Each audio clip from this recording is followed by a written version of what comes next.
is going to the Final Four. The following is a Learfield presentation of the Oregon Sports Network. And Oregon is going to play in the national championship game.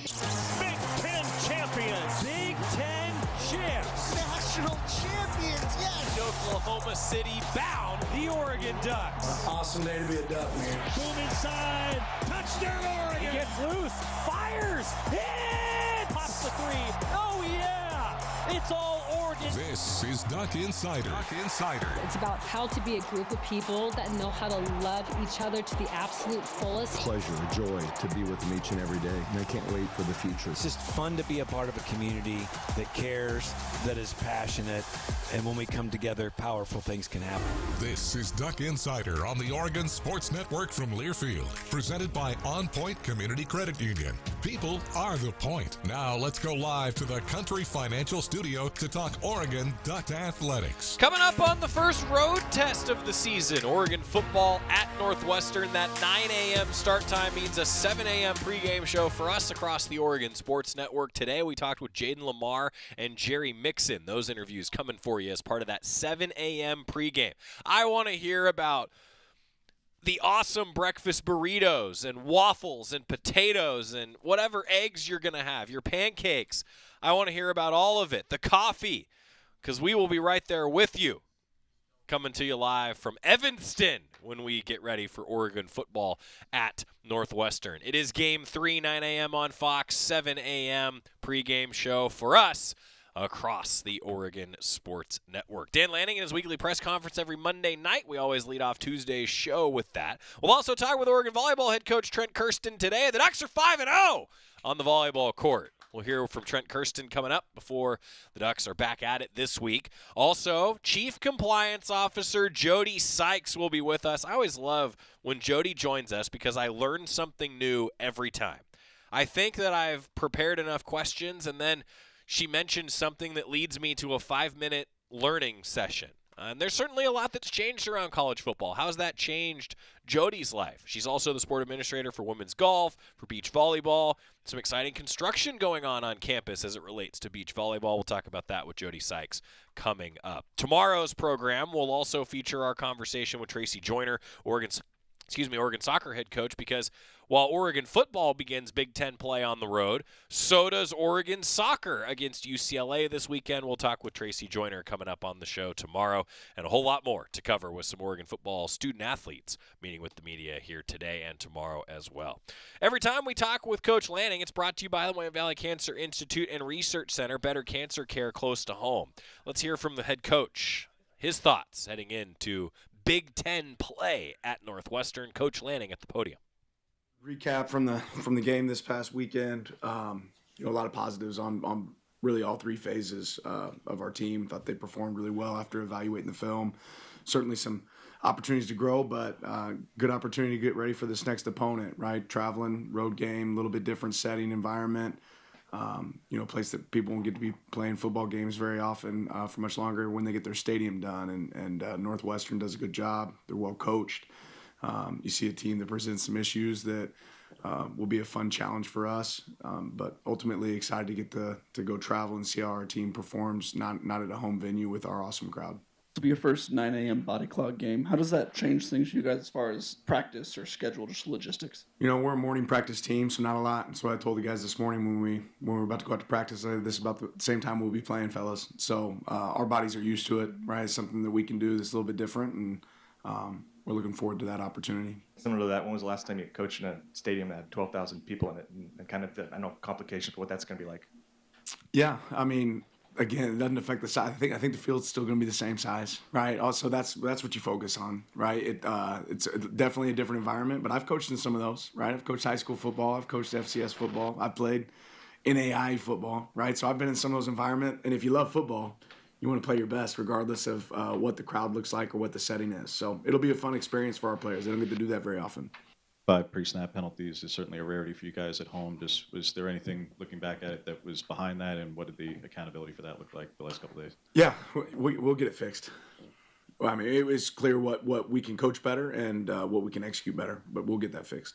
We saw this in both home games, just the unselfishness of a lot of your skilled players. Talk to me about how important that's going to be, just the impact that your skilled players have without even getting the ball in their hands. How important is that going to be when you start conference play on Saturday? It's important every game, right? I think we had 81 different players playing this last game. I don't remember what I said after the game, but we just, after going back and evaluating 81 players playing this game, I think we had 31 players have a tackle. I think 19 different players touched the ball, right? I don't know. I mean, there was a lot of people that can contribute, and I've said it from the beginning of the season that strength in numbers is going to be a great quality for us. And at some point, one of those 19 guys that touch the ball might not be available. So those other 18 are going to have great experience and be ready for it. And it doesn't allow you to hone in on one person to stop us offensively.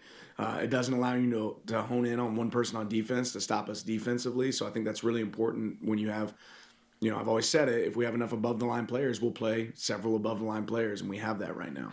Just curious with that, the one field goal they did get came off of a broken play that set up on that drive. Just curious what the rotation was supposed to be on that one on the backside, because it just seemed like there was some confusion going on there. Yeah, poor coaching on our part, right? It's a play we should have been prepared for. We pulled up too. We were blitzing, and the guy stopped blitzing. That's never going to be good when you're sitting that many people when you pull up. But again, we'll get it cleaned up. Give an update on Austin after he was held out of the game. Yeah, more precautionary probably than anything. I think Austin can go, but his lat's been bothering him a little bit. He's been able to practice, but we're just trying to limit him and get him in position where he can go again. A lot of guys from your last two signing classes were those strength in numbers that you talked about. Just what does that say about their development and how you guys have been able to develop them so they are able to play above the line to the Oregon standard for you? Yeah, I think we have a young group that's a really mature group, right? And there's a lot of guys, you walk in that locker room, you walk into a meeting room, in the training room, you see them preparing like vets, even though they might be freshmen. And I think the ones that aren't are looking at the ones that are and saying, oh, wow, I could play if I prepared like that. And there's a lot of opportunities that are being created, but that also goes back to the leadership that we do on our team of veterans, of those guys being able to see what it looks like, how they have to prepare, and then, good evaluation, good development of those guys, put them in position to be able to go play. So credit to our coaches and our players. To ask you about Jaden and kind of maybe what's impressed you most on the field so far through 2 weeks, but also kind of off it this whole offseason. Which Jaden? Lamar. Yeah, I mean, we got a couple of them. So, we talked about strength of numbers. Actually, gave an award to Jaden earlier today, talking about, like, this is, to me, the embodiment of what our team is, right? I think he played 15 snaps on special teams, 24 snaps on offense. One of his best plays of the day was a block that he had on, an inside run play, running down on kickoff, dynamic piece of our PBR team and our KOR unit. Like, he's done a lot of things right. So, every year wants his role and his opportunity to continue to grow. And I said, just keep working. It's going to come. And this year it's come. He's a player that we know what to expect from him when he steps on the field. He does his job. He does his assignment. He works extremely hard. He expects a lot of his teammates. He did some self-reflection after this last game, was really honest with himself. So I continue to see opportunities for him to keep growing and keep getting better, but he's done a really good job. Kind of in a similar light on the other side of the ball, Dan, what has allowed for Jerry to not just be a guy you can call upon, but in those moments, and it's not just the interception, but to, when those opportunities arrive, and still be a 4-unit special teams contributor, but to show out on defense so quickly? Yeah, and I think Jerry, the minute he stepped on campus, he's been a ball production guy. He's a guy that's around the ball, and you're always trying to find ways to get guys like that, on the field. And we've seen him make that play over and over again in practice, like very similar to what he did on Saturday. What he's grown at is his ability to communicate with the people around him and get other people lined up, his ability to execute the defense at a really high level, high tick. And he's a great teammate. I asked Austin Novosad the other day, I was like, tell me who our best teammate is on defense. And he said, Jerry, right? And what's great is you could go ask 15 different guys that question, and you might get 15 different answers, because that's the quality of men that we have on our team right now. But Jerry's grown a lot. He's doing really good, and I expect him to get a lot better. You've been winning by the margin that you have the last 2 weeks. How do you make sure your team stays hungry and doesn't overlook an opponent like Northwestern? Yeah, again, we're focused on us. Don't pay attention to the outside noise, right? It wasn't around the summer. If it shows up now, it doesn't mean anything now, right? Outside of the spring games, the biggest sample size we've seen from Luke. Just curious what you saw from him running the offense for so long. Yeah, some really good, some things that he can continue to improve, right? I think we all know that Luke has some special strengths, right? You see him take off on the scramble. It almost looks like a draw play, the way he was able to hit that so fast and execute it really well. Going to continue to clean up like some decision making. Got to be able to make that slant pass there. Like that's when you want to see him complete. But Luke has the want to, has the intangibles, has the athleticism that allows us to play, the brand of football we want to be able to play.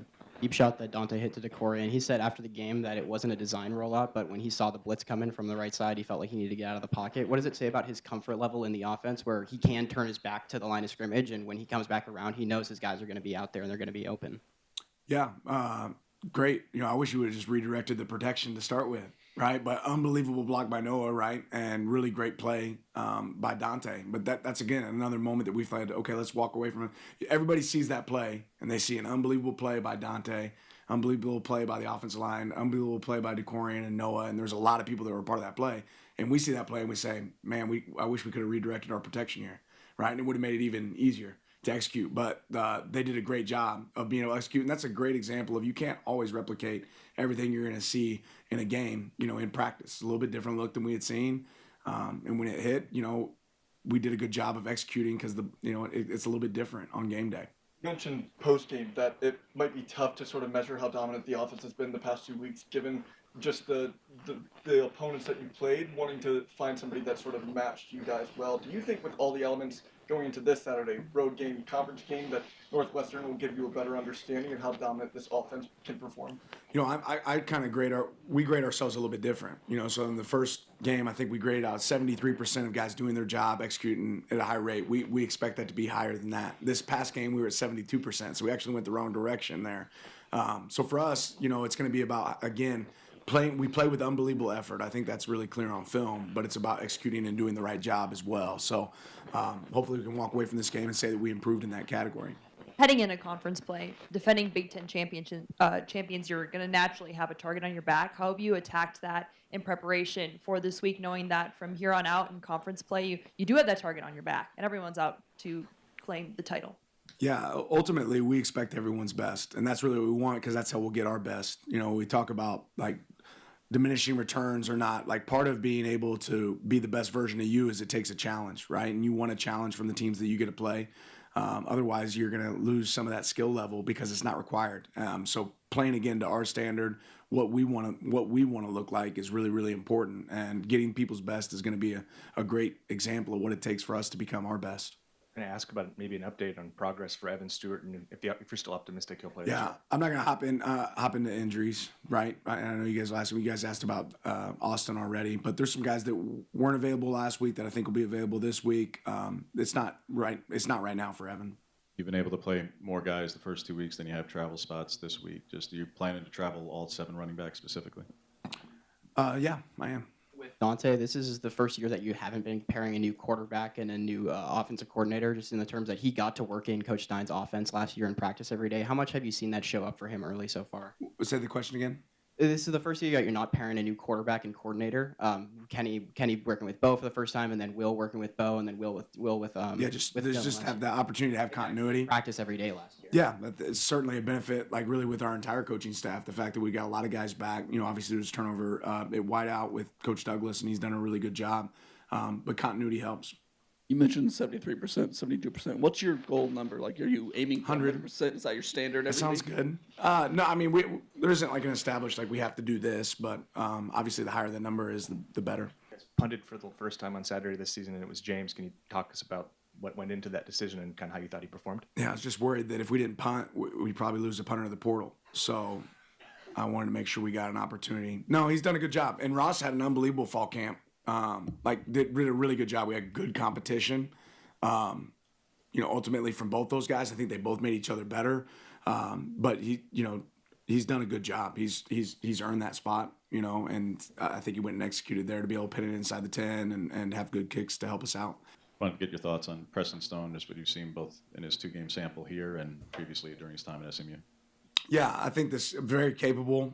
He's got some zip to his arm. I don't think the first game, this season was really indicative of who he is as a player, right? The Tulane DBs made some unbelievable plays on the ball for him, but a guy that's getting comfortable in the system for them and learning how to operate, can make the throws necessary to have success, and has some guys that he can turn to. Oregon football head coach Dan Lanning getting ready for that 9 a.m. kickoff to start Big Ten play on Saturday. Timeout. When we come back, we're talking with Trent, Kersten, and Jody Sykes, the Chief Compliance Officer, is here. Back after this on the Oregon Sports Network from Learfield. Dear Truckin' Awesome, Toyota Tundra's got heart-pounding horsepower. Tacoma is one rugged ride, and the 4Runner is tough as nails. Truck yeah. Find yours at toyota.com. Toyota, let's go places. As a local community credit union founded by teachers, OnPoint is committed to supporting the students and faculty at the University of Oregon. And on game day, we're right there with you, on the field, in the bleachers, and in the classrooms. Drop by one of your local branches today and discover the many ways OnPoint can help support your financial well-being. OnPoint Community Credit Union. People are the point. Federally insured by NCUA. Equal housing opportunity. Dear Truckin' Awesome, Toyota Tundra's got heart-pounding horsepower. Tacoma is one rugged ride, and the 4Runner is tough as nails. Truck yeah. Find yours at toyota.com. Toyota, let's go places. Duck Insider continues from the Country Financial Studios in 1 minute on the Oregon Sports Network from Learfield.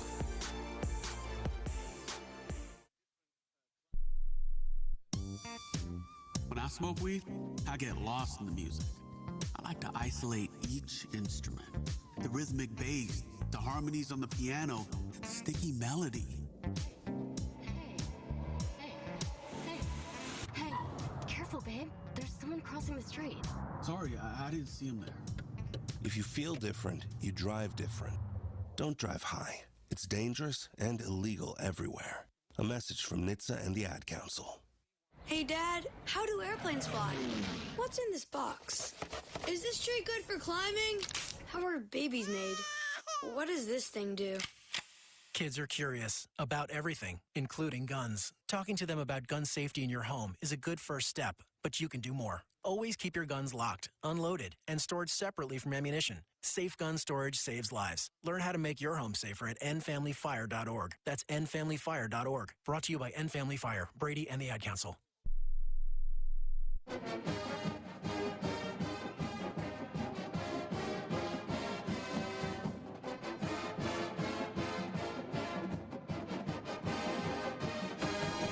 Duck Insider, presented by OnPoint Community Credit Union. Joey Mack in the Country Financial Studio. Chief Compliance Officer Jody Sykes, welcome back. Thank you. Thanks for having me. Slow news summer. Oh, nothing going on. happened. No rule changes. Nothing. Not a thing. Nope. So what did you do all summer?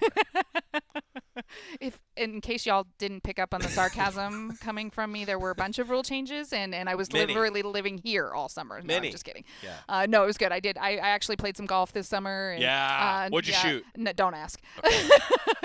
See, Jody's like actually a great golfer. Let's remind everybody. I used to be a great golfer. Let's but be a clear. student athlete in college, shot, I'm sure, at least 15 under at least once in your life. So surprisingly, I never broke even par. Really? Like, I was never the Chiara Romero. Let's just talk about Chiara Romero for 2 seconds, right? An exception. #1 amateur in the world. That's right. Right. That's right. But I was never at that. I was never even at the level of any of the players here at the University of Oregon. And mind you, I played 20 plus years ago.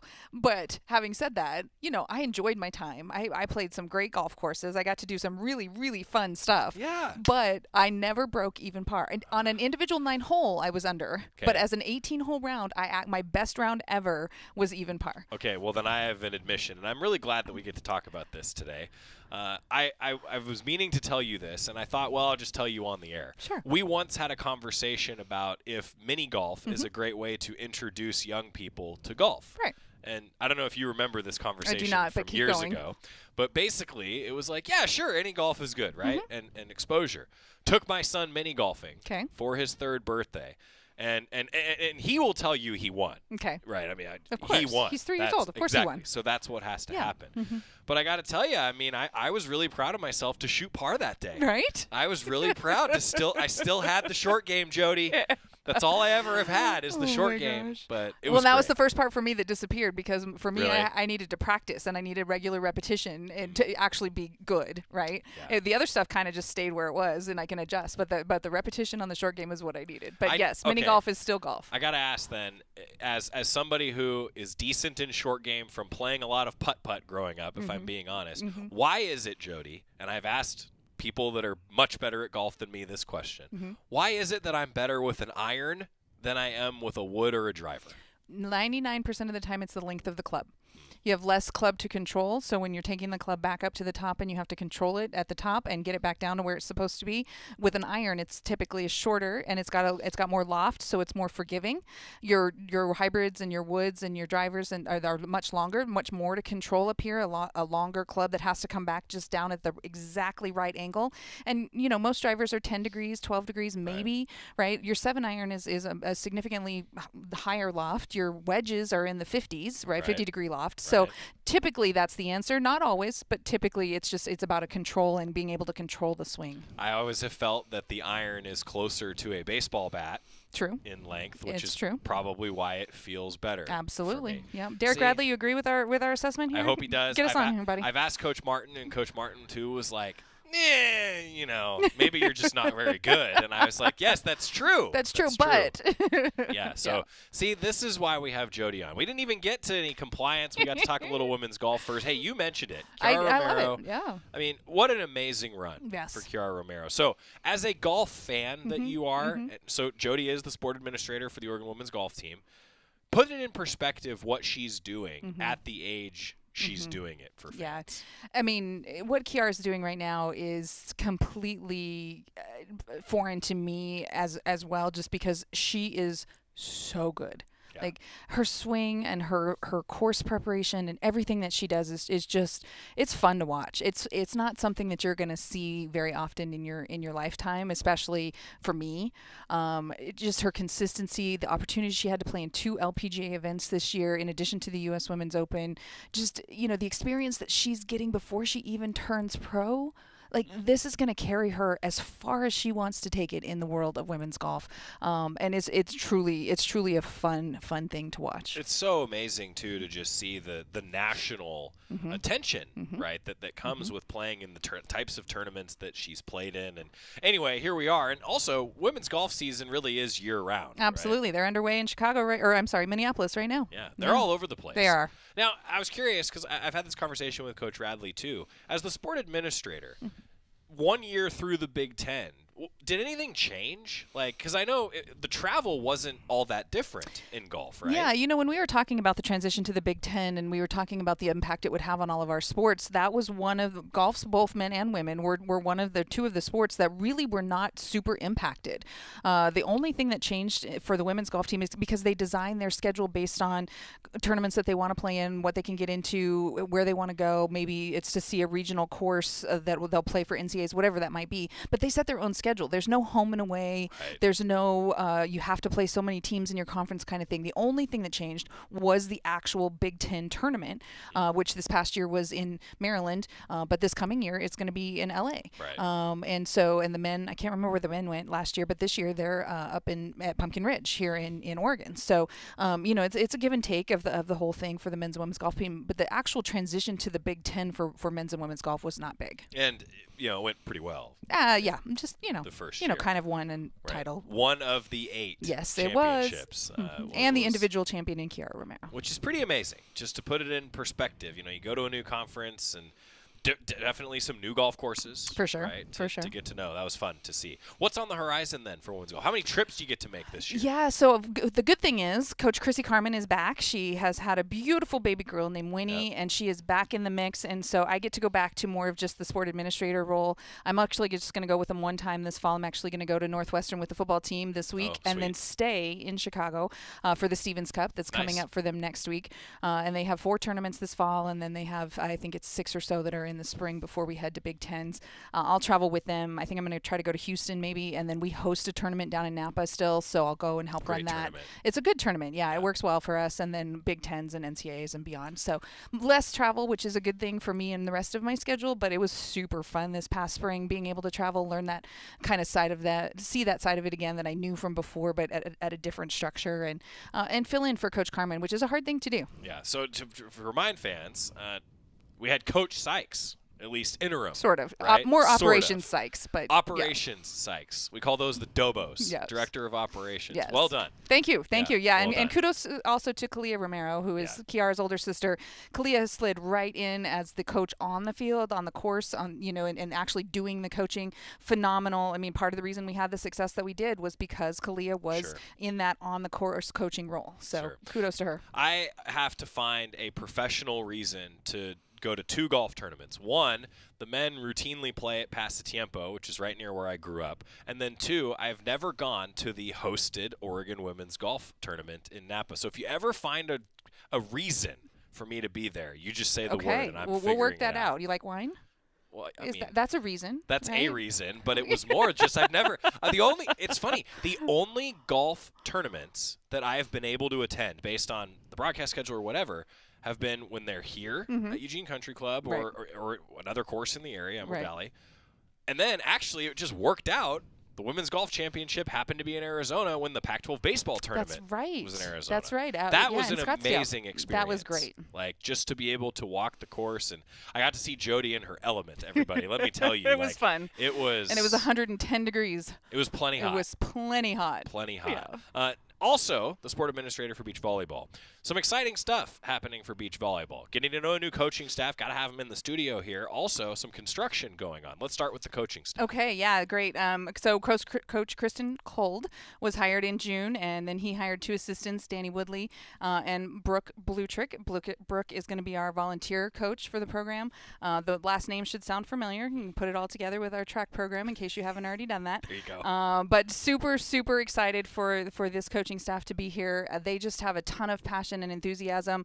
They've both been coaching in the world of beach for quite some time, and just really want to take this program to the next level. We've been working on that for years with the previous coaching staff and with different things that we're trying to do to build that beach volleyball program into its own independent, fully, functioning, just awesome program. And this is another step in that direction.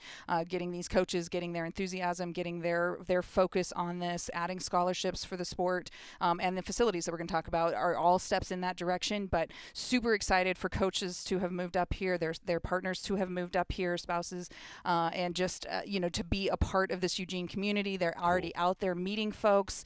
They were at the football game this past weekend. A huge round of ovation from our football fans. That was cool. It was really cool. They did the t-shirt toss, but they actually got the round of ovation before the t-shirt toss, which was really warming to my heart that our community has embraced them and brought them into this group in. They're both Southern California folks, LA and San Diego folks, and so just bringing them here to Eugene, bringing them here and making them feel welcome was really fun. So thank you, fans, for doing that. Appreciate that. I love it. Pressing pause. We're going to talk facilities when we come back, but I have to get a timeout in, and then we still have some fun things on the horizon for Jody Sykes. Glad that we could talk about putt-putt. Keep it here on the Oregon Sports Network from Learfield.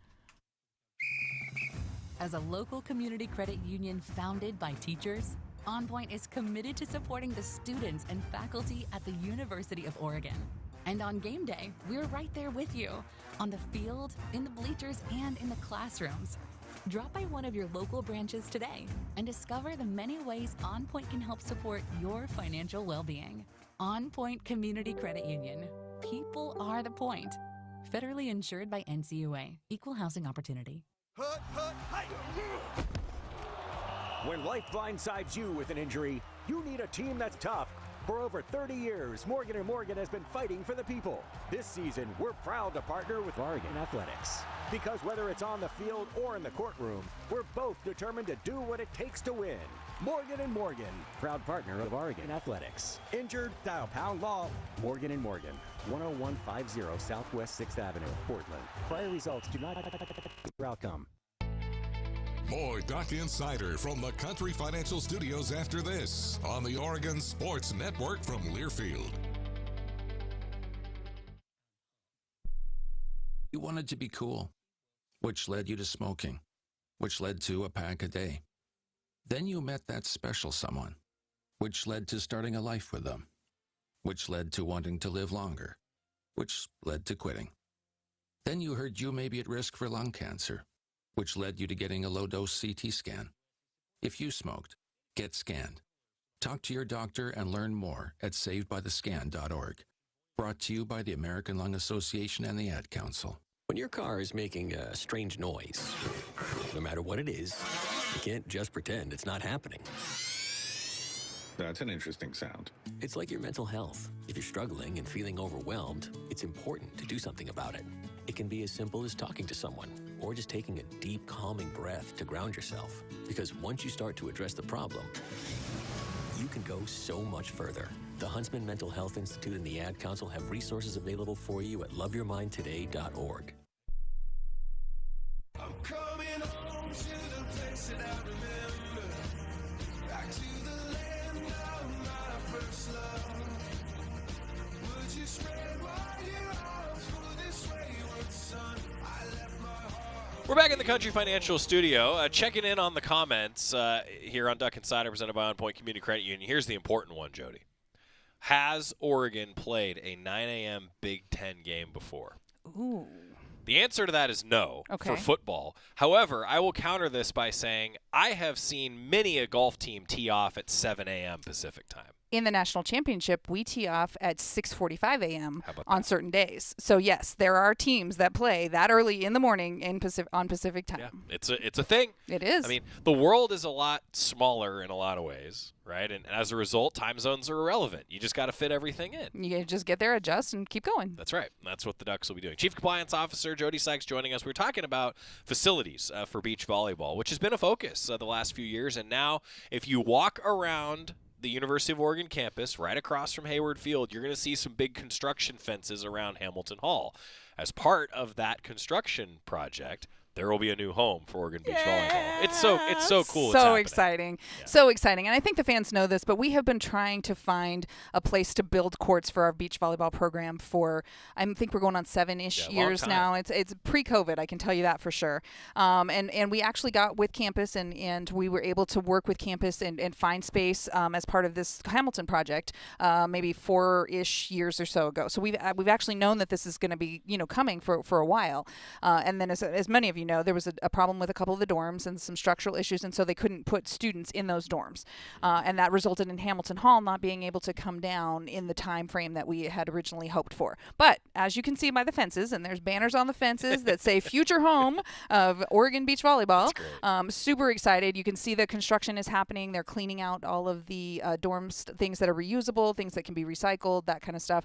And then eventually, and I don't know the exact time frame, but eventually you'll see an implosion of Hamilton Hall itself, and then they have to clean it all out, level it all out. I will be there for that, by I the would way. love to be there for that. That would be so fun. Oh, I lived in Hamilton Hall. Did you really? I lived in McLean Hall in Hamilton. So there is going to be some real fun moments for me. Oh my gosh, I would love that so much. We need to make a party out of it. I am there. I love that. Let's do it. If campus is okay with it, we can stand across the street at the Jaqua and watch from a distance, right? Oh, third floor of the Jaqua. I want to watch from up high. See it all go in. Yeah, no, that will be great. But it really is exciting though. It really is, and for those that are walking around, or even if you go online to the campus planning website, you can see the drawings and you can see the diagrams and you can see the green space and the grass and the knolls and the things that are going to be there as well. And then you'll be able to see the structure of the 3 courts and how that's going to fit in right there on 13th, right there, kind of corner of 13th and Agate-ish. It's a great location. It's a perfect location, and the other piece of the facilities side is that we actually are opening a locker room. Woo! They had a locker room before, just for the record, but it was kind of temporary, and they had to kind of move in and out when we had big concerts or big events. So they always have had a locker room, but this is theirs. It is dedicated. It is going to be designed and graphicked and all beach all the time, right? It's in Matthew Knight Arena. And it is in Matthew Knight Arena, and that's the point of where it helps with the location of the courts is they literally literally can walk straight out the door and they're at their courts. Or after practice, they walk straight back across the parking lot and they're in their locker room. So that there's a bigger design project when you're looking at all the work that the facilities groups do and the campus planning committee does and all of the groups that we work with. There's a bigger design element to the overall, structure and plan of all of these things. But locker room opens in a few weeks here when the students come back. Awesome. Almost done with the construction and the design and things there. And then the courts. A year later, hopefully, August of next summer, you'll see completion and the fences are down and hopefully that's the plan. Everybody put it out in the universe. Yeah. Here we go. Outstanding. And there's a lot of construction. And look, I've been around just this university long enough to know that there is so much that goes into it. The timeline doesn't always stay consistent, but man, when it's done, it's something to behold. And it's great. I mean, in this case, we're partnering with campus and we're working through the campus partners. And so that's a really fun part of this project. And many of our other projects are privately done and privately donated. Right. And this one's a little bit different in that, and the experience around that is a little different. But it's been super fun to be a part of the project, to be a part of the campus planning committee meetings and just talk through some of those things. And eventually we're going to start to actually see that construction. Yeah. Now, lastly, for the Chief Compliance Officer, we alluded to it, the slow news summer, but how have things changed? What should fans know on the compliance and what's changed front? Yeah, I mean, the big thing, obviously, that everybody's probably tracking on is the house settlement and just, it's a lawsuit and how it gets settled and its dynamics. But then we have to take that and do the compliance pieces that come along with that, right? So we have to take the rules that this house settlement has created and turn them into the organization as a whole, and then implement them with our coaches. And so just making some of those little changes. We don't have scholarship limits anymore. We just have roster limits, so that's kind of a big change, whereas in the past, we were limited by the NCAA limits on scholarships.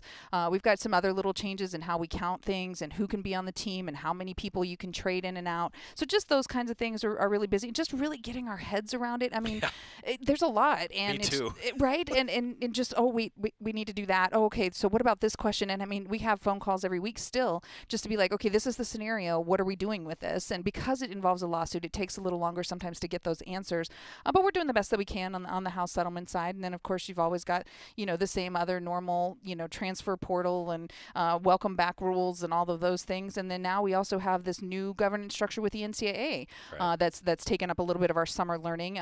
Beginning September 1st, just a little bit ago, 9 days ago, this new kind of governance structure, which is supposed to help the NCAA as a whole streamline things, make things a little bit better for sports to make changes. They have individual sport oversight committees now that can help make changes and hopefully not bog down the process where it used to take us a year maybe to get something changed. If a sport has a particular interest or need or something that they want, they can hopefully go to that sport oversight committee and get that changed a little faster. It's going to mean that we're keeping up with things more frequently, that our coaches are going to need to keep up with things more frequently. But for the most part, I think in the long run, it will streamline for them and help them get the things that they want. Every sport is so different. Absolutely. And has different needs. And so always it makes has sense. been. And the thing that they tried to do with the NCAA rules, I mean, I've been doing this for a really long time, was we tried to make the square peg fit in the round hole, because what football was doing wasn't necessarily what was good for women's golf. Right. And there was no structure and no mechanism to separate that out. Right. And so now there is, and I think we're moving into that where it's just, okay, these are the women's golf rules and these are the football rules and these are the whatever, and you just keep track of all of them instead of trying to fit each sport into the same pocket of rules. Well, Jody Sykes, Chief Compliance Officer. I could talk to you for hours, but coming up next, we got Trent Kersten. So, ooh, fun. Thanks, Jody. Yeah. Appreciate it. Nice to see you. Good luck with everything. See you in Chicago, I guess. Sounds great. I'll see you there. All right. Time out. When we come back, the 5-0 Oregon volleyball team. Let's check in with them next on the Oregon Sports Network from Learfield. At Shadow Hills Country Club, we're more than just an award-winning golf course and practice facility. Our events team offers all-inclusive event pricing that allows us to take care of all the details while you enjoy your event. Our indoor and outdoor venues offer you a wide variety of fully staffed options that put the focus on you. From weddings to business and social events, at Shadow Hills Country Club Events Center, you get the benefits of a resort atmosphere and amenities in a peaceful country setting, just minutes from downtown Eugene. Call for a tour today or visit shadowhillsevents.com. Hey Duck fans, at Country Financial, they make insurance easy. Whether you're shopping for home, auto, or more, their representatives will take the time to understand your specific needs and explain what options work best for you. Worry less and feel more confident knowing you're covered. Visit countryfinancial.com to get started today. Experience more with Country Financial. Auto and home insurance policies issued by Country Mutual Insurance Company, Country Preferred Insurance Company, and Country Casualty Insurance Company, Bloomington, Illinois. Don't go anywhere. Duck Insider continues after these messages on the Oregon Sports Network from Learfield. There's danger out there. It lurks on highways and quiet neighborhood streets. It's more likely to kill you than a shark and more terrifying than the biggest snake. Distracted driving claims lives every day. Every notification, swipe, social post, video, or selfie while driving risks your life. So while you might think public speaking or the zombie apocalypse is scary, what's really terrifying and even deadly is distracted driving. Eyes forward, don't drive distracted. Brought to you by NHTSA and the Ad Council. We asked parents who adopted teens to share their journey. If you build a relationship, then it becomes easier. If you build trust, it becomes easier. As a parent, you want what's best for your child. To give them the love that a child needs is probably the best you can do for a teenager. Learn about adopting a teen from foster care. Visit adoptuskids.org to learn more. A message brought to you by Adopt US Kids, the U.S. Department of Health and Human Services, and the Ad Council. You know you make me wanna kick my heels up and throw my hands up and throw my head back and come on now, so good to see you real. We're back on Duck Insider, presented by OnPoint Community Credit Union. He is Trent Kersten, Oregon Volleyball head coach in the Country Financial studio. You're 5-0, Coach. How does that feel? Yeah, feels great. We're off to a great start. Getting better each week, Bunch of big challenges coming up, though. So I realize that someone like me says, hey, 5-0, 5-0. I imagine that the coaching staff's like, okay, but we can work on this and get better at this. Is that a fair assessment? Yeah, I think you have to stay grounded in the level that you're really playing at. Sure. Right? And so, yes, we got pushed to 5 sets by Colorado State.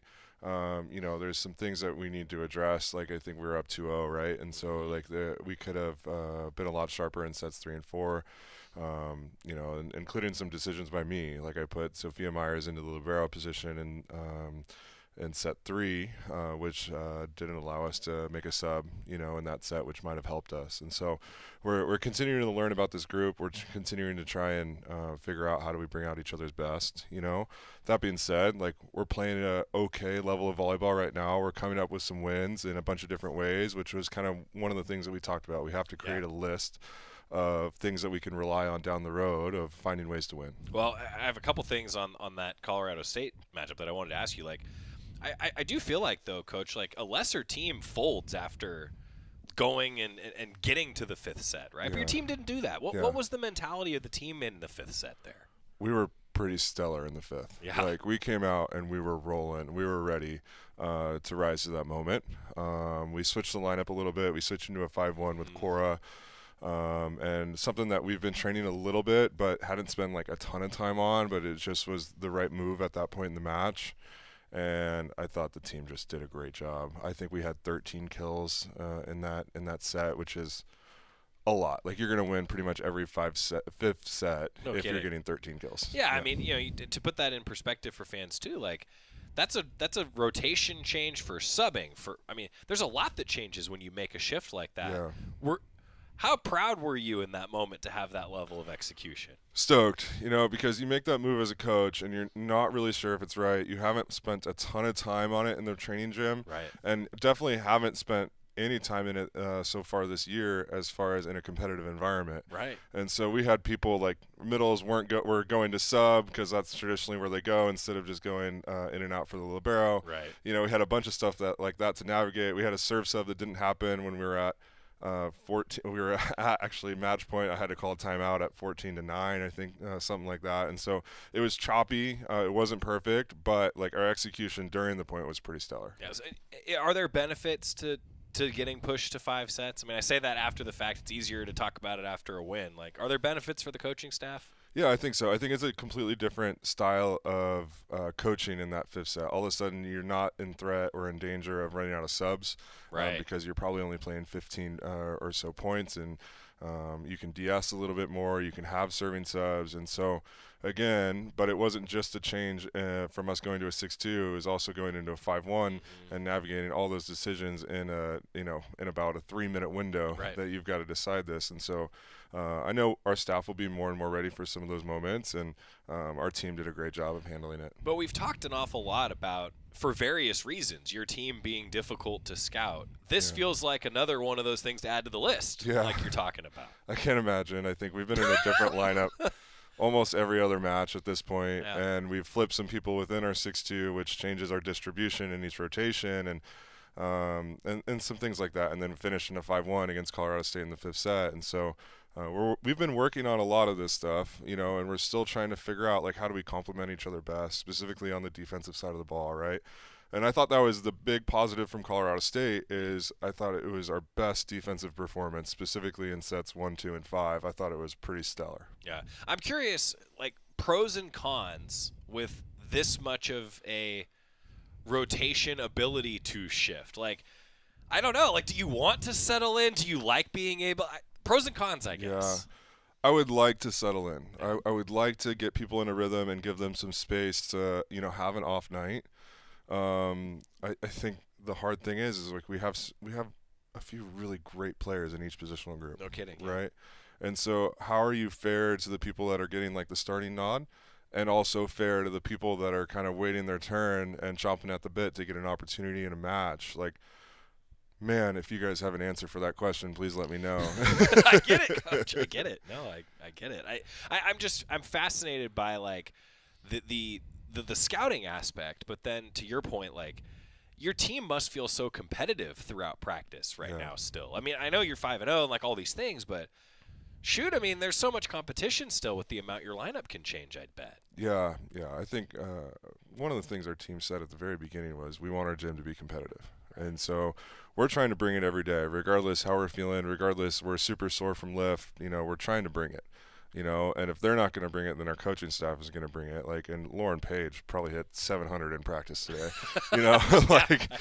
She's not taking it easy on them, and that's what we need. Those are the people that we want to be playing against every single day. Trent Kersten, Oregon Volleyball head coach. Okay, so I realize we just spent a lot of time talking about your most recent, but I do want to rewind a little bit. Yeah. So put yourself back in first counting match at Matthew Knight Arena. Yeah. On a personal level, how was that for you, Coach? Like, what was that like running out there with the team at Matt? Yeah, it was fun. And it starts for me, like I go back to the locker room with about 50 minutes left on the clock. We chat real quick as a team. And then I get to go do my chalk talk with our season ticket holders, which was awesome. There was a bunch of people that showed up again for that. They're going to ask way more hard-hitting questions than I am, I can guarantee you. Yeah, they've got a few doozies that they asked me, which is great. I'm here for it. And then you get to go out in the court with about 20 minutes left after that and just, hang out, watch your team warm up. I try not to watch warm-ups because it's like you put judgment on warm-ups, you're just going to drive yourself crazy, right? I get it. I understand. And then you get announced and your team's getting announced and you watch all these players that are on your roster that have dreamed about some of these moments and they're super pumped. And then, then we get to play, and then you're between sets 2 and 3 and you get to do the shout for the first time. And how do you navigate that? Because like our team is having so much fun. I'd be really interested to actually hear from some of the other coaches that go through it with their team so into shout. Like, it's a big deal. Yeah. How'd you handle it? Yeah, I think okay in the first one. Obviously not great in Colorado State. Like I didn't do a good job there, and so I mean, you want student athletes to enjoy it. Yes. Right? Yes. Yeah. So how do you go from that moment of total connection with the crowd to ultra competitive in a very short amount of time? That's an interesting concept right there. I am not an expert on this. I will just tell you what I have observed, and that is that it's safe to say the score of the match, the game, whatever, tends to have an influence on how many Duck student athletes are really enjoying shout. Yeah. That's a fair assessment of that, right? Yeah. So I don't have an answer for you. Yeah, yeah, and maybe that's like not fair to everyone that's showing up to our crowd or in our crowd, right. you know, because we want to have interaction. We want people to follow us. We want people to love our game, regardless if we're winning or losing. Sure. You know, like we're gonna lose matches this year. It's not gonna be this perfect season where we go undefeated. It's just not gonna happen. And so, you know, how do we act when we're down 2 sets in that shout and with people that have given their time to come watch us play and given us support? Like, I want to be there for that. Well, and to that point, like, maybe the other side of it's true, right? Maybe shout changes things, and you get the reverse sweep. Totally. Right? Like, totally. I see it. A couple individuals, you alluded to Cora. I wanted to ask you about that. As a setter, what changes for just specifically the setter when you work in a 6-2 and then you go to a 5-1? What's different for a setter? Yeah, so pretty much everything for the first 3 rotations when they're back row is the same. And then you get to go front row, and you have blocking assignments that you have to navigate. You have what rotations are they setting their middle kind of in your zone on a gap. Are you helping with that? Are you not? And then you have to play off blocker defense. The approach to the set is a little bit different, and you got to like shove a middle out of the way. Middles are notorious for getting in the way of setters. I'm so sorry to setters everywhere. Middle blocker is a tough position, you know, and if you don't get noticed because you're not in the way, you're probably doing a pretty good job. Yeah, I get it. And so those are the things that change. You just don't get a break. You're always on, right? And you're communicating before every single point. You don't get, you know, a 4 or 5 minute break while the other setter gets their turn at the back row. How big of a deal I mean, we've talked so much about like the rhythm, the chemistry, right? But for the setter, that's a huge deal. Yeah. Right? For sure. For sure. I think we have 3 setters that are very, very skilled on our team right now. And if you ask a couple others, they would want their names on that list too. But anyways, I think they all bring different strengths. Like Jillian is going to have a very offensive mindset when she's at the net and she gets her opportunities. Cam's like sense of togetherness. I'm sure you guys saw the interview of her and her dream to play here. She's been coming to these games since she was 3, you know. Talk about what you want everyone to experience and be so proud of just being a Duck, right? Like, and Cora just brings some veteran experience where she's played at a high level. She knows when she's playing well. She knows when she's not, which, you know, she can be her own hindrance at times. And so we're trying to get her to be nice to herself when maybe things aren't going her way a little bit, and so she can respond in the way that she wants to. But yeah, the setter-hitter connection is a really big deal for us. Well, and I'm glad that you mentioned like the difference even in age, because I was curious about that. Like you've had these different setters that have played well in different moments, but then Cora's a senior, comes from Butler, has talked publicly about how amazing it is to be at a place like Oregon, and then you have these 2 younger players. Like, what's that dynamic been like for the setter position? Yeah, I think it's been really good. I think they do a really good job of complementing each other. I think Gio does a great job as their positional coach and trying to mentor and try and having these conversations, whether it's in match or off court and video. And just asking them, hey, what do you see here? You know, what do you think is our advantage in these situations? And you know, I told you weeks ago, like we're about halfway through our installs where we want to get to. And so we have some stuff cooking on the offensive side of the ball that we haven't been able to put on film yet. Right. And so I'm excited to hopefully be working into that sometime soon and seeing these guys kind of unveil like another layer of what we want Duck volleyball to be. Well, there you go. Trent Kersten joining us on the road in Long Beach coming up Thursday, Friday, Saturday. What do you expect from this tournament up ahead? Yeah, first match is San Diego State, who's playing really, really well right now. I think they just took LSU to 5, and LSU's like right on the edge, I think, of being a top 25 team-ish. They're in that realm right now. And then they went to 5 with Houston, and it was at Houston. And so they're going to give us a challenge. Like they're like all 6'2", I feel like right now. When I'm watching their scout, like they've got some size. They do some things with speed with their offense that'll be tough for us to defend. And then Long Beach, getting to play at the Pyramid is a challenge. Yeah. Right? It's super fun. And I remember going to my first game. I got to watch my dad coach in the Pyramid. And I think it was a women's basketball tournament. My dad was a high school coach, right? Okay. And I remember just thinking, like, wow, this place is awesome to be right here in the heart of Long Beach, 30 minutes away from where I grew up. And so getting to play there will be a lot of fun, I think. And then Long Beach is going to have some challenges as well. And UCR is battling in every match right now. But I think Long Beach will be a really tough matchup for us because they do a good job of combining speed with creativity in their offense. And that provides a bunch of challenges for us to defend. Thursday, Friday, Saturday, Ducks are on the road. You can be following along. Friday, at least, is on ESPN+. I can tell you that when Long Beach is the opponent. Coach, thanks. Thanks for taking the time. Yep. I got to a third of the bullet points that I had written down for you, so awesome. We'll table some for next week. Awesome. Thanks, Sounds Coach. great. Time out. We're going to come back, wrap up the show, if you can believe it or not, after this on the Oregon Sports Network from Learfield. As a local community credit union founded by teachers, OnPoint is committed to supporting the students and faculty at the University of Oregon. And on game day, we're right there with you, on the field, in the bleachers, and in the classrooms. Drop by one of your local branches today and discover the many ways OnPoint can help support your financial well-being. OnPoint Community Credit Union. People are the point. Federally insured by NCUA. Equal housing opportunity. We know you turn to the Duck Store for all your game day needs, and for students at the University of Oregon, it's even more. Class supplies, jobs, a seat on our board, a place to take a quick coffee break. Because we're your student-first, non-profit college store, every purchase you make directly supports the very community we serve. From working at our counters to studying in the classroom, from directing our stores to cheering in the stands, the people we serve, the students, are the very people who are the Duck Store. Duck Insider continues after this timeout on the Oregon Sports Network from Learfield. You say you never give in to a meltdown and never fill your feed with kid photos. You say you'd never put a pacifier in your mouth to clean it and never let them run wild through the grocery store. So when you say you'd never let them get into a car without you there, no, it can happen. 1 in 4 hot car deaths happen when a kid gets into an unlocked car and can't get out. Never happens. Before you leave the car, always stop, look, lock. Brought to you by NHTSA and the Ad Council. Let's take a moment to breathe. Deep inhale. Extend your spine. Remain focused on what you're doing.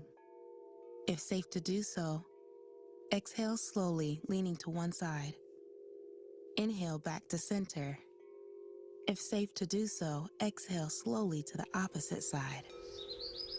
Find mental health resources at loveyourmindtoday.org. This message is brought to you by the Huntsman Mental Health Institute and the Ad Council.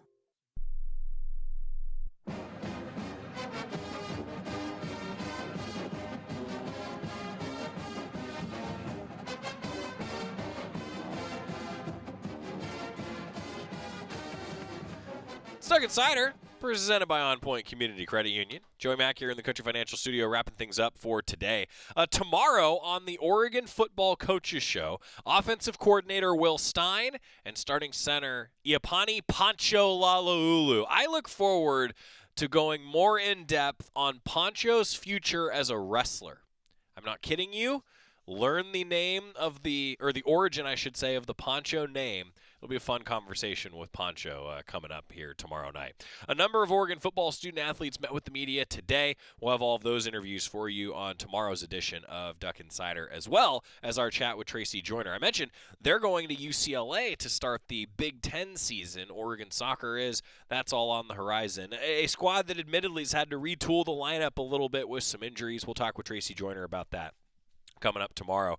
One thing, too, that I wanted to highlight today, you talk about going on the road and just the value of playing in a road environment. I do think that's a big deal. I also think that if I'm a Duck fan remotely close to Chicago, this would be a fun game to go to. It is a cool setting. We'll talk with Dusty Hara about that fact tomorrow. Our Oregon Football Sideline reporter will join us tomorrow on the show as well. Thanks, everybody. What a day, full of interviews. And then someone opens the door right at the end of the show. We can tell you about that tomorrow. Put your phone on D&D. That means that do not disturb when you're driving. And when you going from point A to B. I need you to stay safe, please, so always sing with me. So put your phone on D&D. That means do not disturb.